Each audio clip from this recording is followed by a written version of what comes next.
یہ ہیں لڑکیوں کی وہ تعلیم جس سے ان کی حیا دنیا و آخرت دونوں درست ہو سکتی ہیں۔ باقی ازواج مطہرات، حضرت نبی کریم صلی اللہ علیہ وسلم نے حضرت خدیجہ کی حیات میں کسی اور عورت سے نکاح نہیں کیا۔ ہجرت سے 3 سال پہلے جب ان کی وفات ہو گئی اور آپ کی عمر 49 برس پہنچی تو اور خواتین بھی ان کے نکاح میں آئی۔ ان کے اسماء گرامی یہ ہیں: سعودہ رضی اللہ تعالیٰ عنہ، سعودہ بنت زمعہ، حضرت عائشہ رضی اللہ تعالیٰ عنہ۔ نمبر 4 حضرت حفصہ رضی اللہ تعالیٰ عنہ۔ نمبر 5 حضرت زینب رضی اللہ تعالیٰ عنہ بن خزیمہ۔ نمبر 6 ام سلمہ رضی اللہ تعالیٰ عنہ۔ نمبر 7 زینب رضی اللہ بنت جحش رضی اللہ تعالیٰ عنہ۔ نمبر 8 حضرت جویریہ رضی اللہ تعالیٰ عنہ۔ نمبر 9 ام حبیبہ رضی اللہ تعالیٰ عنہ۔ نمبر 10 حضرت صفیہ رضی اللہ تعالیٰ عنہ۔ نمبر 11 حضرت میمونہ رضی اللہ تعالیٰ عنہ۔ یہ 11 ہیں جن میں 2 سامنے وفات پا گئی اور 9 آپ کی وفات کے وقت زندہ تھی، اور یہ سب اجماع امت صرف حضرت نبی کریم صلی اللہ علیہ وسلم کی خصوصیات میں تھی۔ امت کے لیے 4 سے زائد عورتیں ایک وقت میں بصورت نکاح جمع جائز نہیں، اور خصوصیت کی بات وجوہ آگے آتی ہیں۔ پہلے بات کرتے ہیں حضرت سعودہ بنت زمعہ رضی اللہ تعالیٰ عنہ کے بارے میں۔ پہلے سکران بن عمر کے نکاح میں تھی، اس کے بعد حضرت نبی کریم صلی اللہ علیہ وسلم کے نکاح میں آئیں۔ نمبر 3 حضرت خدیجہ رضی اللہ تعالیٰ عنہ، جو حضرت ابوبکر صدیق رضی اللہ تعالیٰ عنہ کی صاحبزادی ہیں۔ 6 برس کی عمر تھی جب آپ سے نکاح ہوا۔ ہجرت کے 9 سال کی عمر میں رخصت ہوئی۔ جب نبی کریم صلی اللہ علیہ وسلم کی وفات ہوئی ان کی عمر 18 سال تھی۔ نبی پاک صلی اللہ علیہ وسلم کی 9 سالہ مصابحت سے آپ پر کیا رنگ چڑھا اور کیا حاصل ہوا، اس سے معلوم کیا جا سکتے ہیں کہ بڑے بڑے صحابہ فرمایا کرتے کہ ہمیں جب کسی بھی مسئلے میں شک ہوتا تو حضرت عائشہ رضی اللہ تعالیٰ عنہ کے پاس علم پاتے۔ یہی وجہ ہے کہ بڑے بڑے صحابہ، اجلا صحابہ آپ کے شاگرد ہیں۔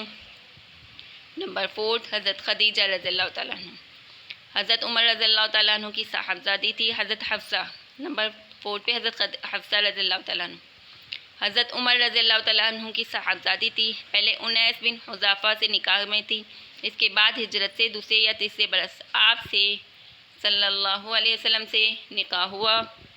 نمبر 5 پہ بات کرتے ہیں ہم زینب بنت خزیمہ حلالیہ رضی اللہ تعالیٰ عنہ کے بارے میں۔ ام المساکین کے نام سے معروف، پہلے طفیل بن حارث کے نکاح میں تھی، حارث کے نکاح میں تھی، اس نے طلاق دے دی۔ پھر اس کے بھائی عبیدہ سے نکاح ہوا۔ جب غزوہ بدر میں وہ شہید ہو گئے تو سن 3 ہجری میں احد سے ایک ماہ پہلے حضرت نبی کریم صلی اللہ علیہ وسلم سے نکاح ہوا، اور صرف 2 ماہ میں نکاح میں رہ کر وفات پا گئیں۔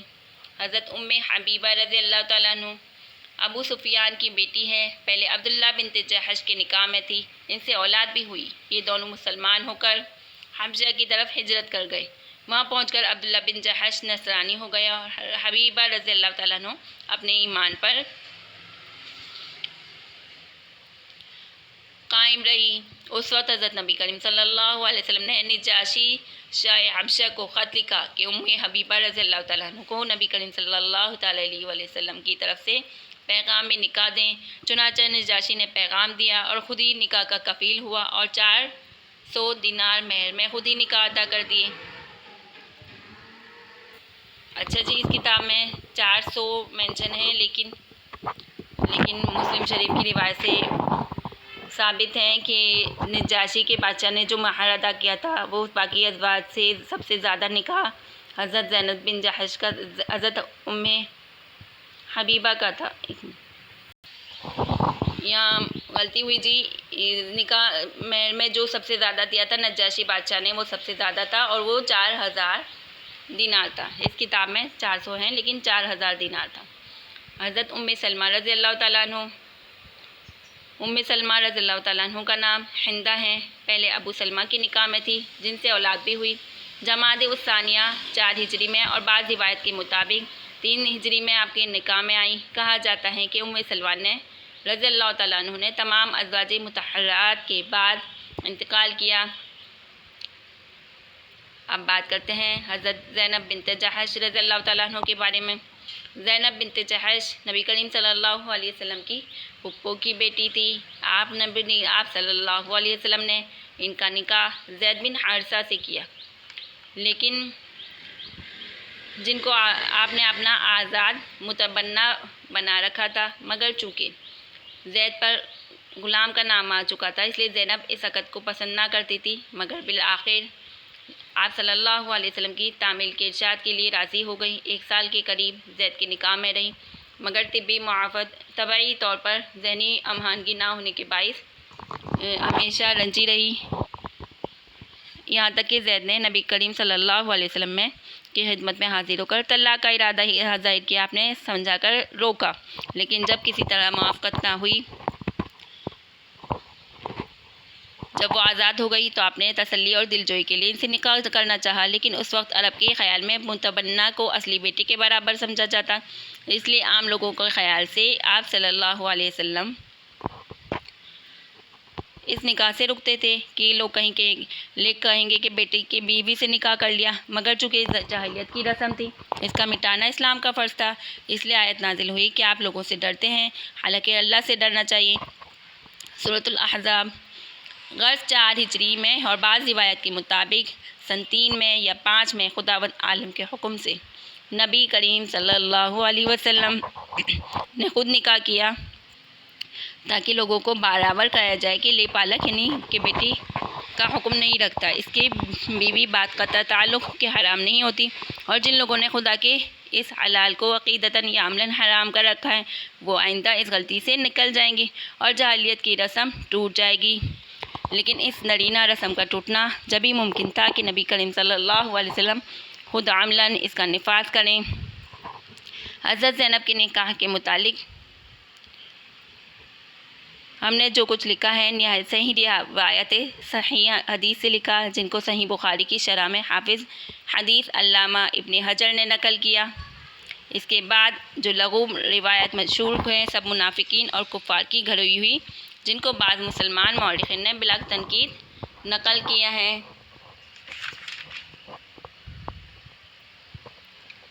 اور وہ میں جھوٹ اور افطرا ہیں۔ اب بات کرتے ہیں حضرت صفیہ بنت حویئی، حضرت ہارون علیہ السلام کی اولاد سے ہے۔ یہ صرف ان کی خصوصیت تھی کہ ایک نبی کی صاحبزادی اور ایک نبی کی زوجہ تھی۔ پہلے کنانہ ابن ابی الحقیق کے نکاح میں تھی اور ان کے قتل کے بعد آپ صلی اللہ علیہ وسلم کے نکاح میں آئیں۔ حضرت جویریہ رضی اللہ تعالیٰ عنہ بنت حارث خزاعہ بن المستلق کے سردار حارث کی بیٹی تھی، جنگ میں گرفتار ہو کر آئی، پھر آپ صلی اللہ علیہ وسلم کے نکاح میں آئی اور اس کی بدولت تمام قبیلہ آزاد ہو گیا اور ان کے باپ مسلمان ہو گئے۔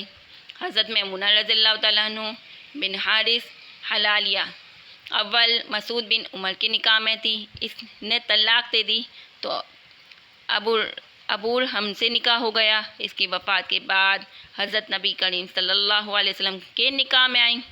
یہ آپ کی آخر ازواج میں سے ہیں، ان کے بعد آپ نے نکاح نہیں کیا۔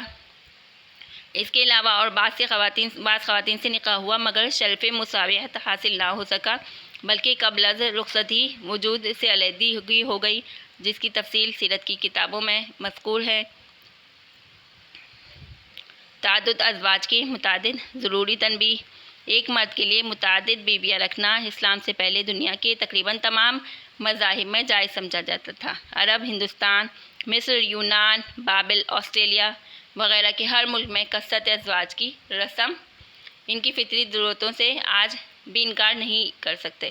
دور حاضر میں یورپ نے اپنے متقدمین کے خلاف تعدد ازواج کو ناجائز کرنے کی کوشش کی، لیکن نبھ نہ سکی۔ بالآخر فطری قانون غالب آیا اور اب ان کے ازواج اس کو رواج دینے کی کوشش کی جا رہی ہے۔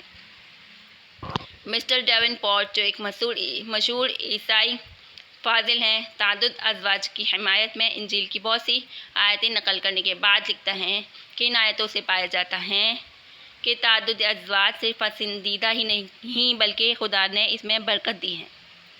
البتہ دیکھنے کے قابل بات یہ ہے کہ اسلام سے پہلے تعدد ازواج کی کوئی حد نہ تھی۔ ایک شخص کے تحت 1000 عورتیں تک رہتی تھیں۔ عیسائیوں کے پادری کی برابر کثرت ازواج کی عادی تھی۔ 16ویں صدی عیسوی تک جرمنی میں اس کا رواج تھا۔ شاہ فلسطین اور اس کے جانشینوں نے بہت سی بیویاں کی۔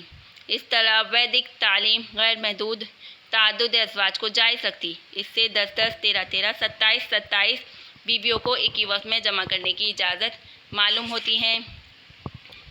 اسلام سے قبل کثرت ازواج غیر محدود رائج تھا۔ جہاں تک مذہب و ممالک کی تاریخ سے معلوم ہوتا ہے کہ کسی مذہب اور کسی قانون نے اس پر حد نہیں لگائی، نہ یہود نے، نہ نصارہ نے، نہ ہندوؤں نے، نہ آریوں نے، نہ پارسیوں نے۔ اسلام کے ابتدائی زمانے میں یہ رسم اس طرح بغیر تحدید جاری رہی۔ بعض صحابہ رضی اللہ تعالیٰ عنہ کی نکاح میں 4 سے زائد عورتیں تھیں۔ حضرت خدیجہ کے بعد نبی کریم صلی اللہ علیہ وسلم کے عقد میں خاص اسلامی ضرورتوں کی بنا پر 10 ازواج تک جمع ہو گئے۔ پھر جب کثرت ازواج سے لوگوں کی حق تلفی ہونے لگی، لوگ اول تو حرص میں نکاح کرتے، لیکن جب اس کے حقوق ادا نہ کر سکتے تھے، قرآن عزیز کا ابدی قانون جو دنیا سے ظلم کو مٹانے کے لیے نازل ہوا، اس نے فطری ضرورتوں کے لحاظ رکھتے ہوئے تعدد ازواج کو بالکل منع تو نہ کیا، لیکن خرابیوں کی اصلاح ایک تحدید کے ذریعے کر دی اور ارشاد خداوندی ہوا، آپ صرف 4 عورتوں تک نکاح کر سکتے ہیں، وہ بھی اس شرط پر کہ چاروں کے حقوق برابر ادا کرو۔ اگر اتنی مہلت بھی نہ ہو، پھر ایک سے زیادہ رکھنا ظلم ہے۔ ارشاد کے بعد بالاجماع امت 4 سے زائد بیویوں کا نکاح میں جمع رکھنا حرام ہے۔ صحابہ کے نکاح میں 4 سے زائد عورتیں تھیں۔ نبی کریم صلی اللہ علیہ وسلم نے ان کو حکم فرمایا، انہوں نے 4 کو رکھ کر باقی کو طلاق دے دی۔ حدیث میں ہے کہ حضرت غیلان مسلمان ہوئے تو ان کے نکاح میں 10 عورتیں تھیں۔ نبی کریم صلی اللہ علیہ وسلم نے حکم کیا 4 رکھ کر باقی کو طلاق دے دیں۔ اس طرح نوفل بن معاویہ رضی اللہ تعالیٰ عنہ اسلام میں آئے تو ان کی نکاح میں 5 عورتیں تھیں۔ آپ نے ایک کو طلاق دینے کا حکم فرمایا۔ حضرت نبی کریم صلی اللہ علیہ وسلم کی ازواج مطہرات بھی اس قانون کی رو سے 4 سے زائد نہیں رہنی چاہیے تھی، لیکن یہ بھی ظاہر ہے کہ امہات المؤمنین دوسری عورتوں کی طرح نہیں۔ خود قرآن کا ارشاد ہے، یا نساء النبی لستن کاحد من النساء، اے نبی کی عورتوں تم نہیں ہو جیسی ہر کوئی عورتیں، وہ تمام امت کی مائیں ہیں۔ نبی کریم صلی اللہ علیہ وسلم کے بعد وہ کسی کے نکاح میں نہیں آ سکتی۔ اب اگر عام قانون کے ماتحت 4 کے سوا تمام